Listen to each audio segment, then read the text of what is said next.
দুর্ভাগ্য এখনো পর্যন্ত শীতকালীন অধিবেশন হলো না। আপনারা জানেন এটা?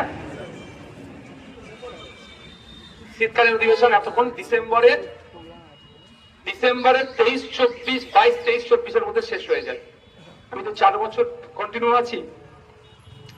শীতকালীন অধিবেশন 22, 23, 24 লাস্ট দিনে স্পিকার স্যার একটা ফুলের মেলা করেন, ফ্লাওয়ার শো করেন, স্পিকার স্যারের উদ্যোগে ওটা হয়, ওটা হয়ে অ্যাসেম্বলি শেষ হয়, আবার বাজেটের হবে। আর এখন পর্যন্ত জানুয়ারি শেষ হতে চললো, শীতকালীন অধিবেশনের কোনো নাম গন্ধ নাই।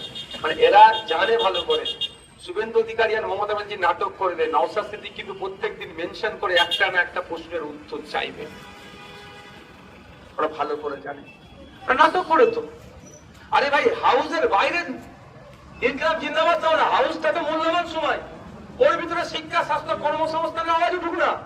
তার পরিবর্তে শুধু 2 দল মিলে ইনকলাব জিন্দাবাদ আর ওই ধর্মীয় স্লোগান তুলে ওর মাত্র।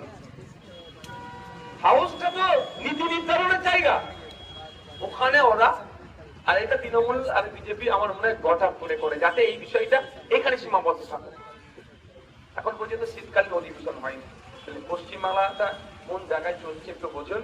2011 সালে নাগরিকের মাথা পিছু 12,000 টাকা মতো ঋণ ছিল, আর এগিয়ে বাংলার গল্প শোনালেও এখন প্রায় 72,000 টাকা প্রত্যেকটা নাগরিকের মাথায় ঋণ হচ্ছে। নিশ্চিতভাবে এগিয়ে যাচ্ছে না, বাংলা পিছিয়ে যাচ্ছে। বাংলাকে এগিয়ে নিয়ে যেতে গেলে আর 5টা সমাজের মধ্যে 8-5টা শ্রেণীর মানুষের যেমন কন্ট্রিবিউশন আছে, একটা গুরুত্বপূর্ণ রোল আমার সামনে বসে থাকা শিক্ষাগুরুদের আছে। তাই শিক্ষাগুরুদের কাছে অনুরোধ করব, সমাজকে এগিয়ে নিয়ে যেতে হবে। এগিয়ে আসুন আপনারা, আপনাদের পজিটিভ রোলই বাংলাকে আগামী দিনে মাথা তুলে দাঁড় করাবে। ধন্যবাদ।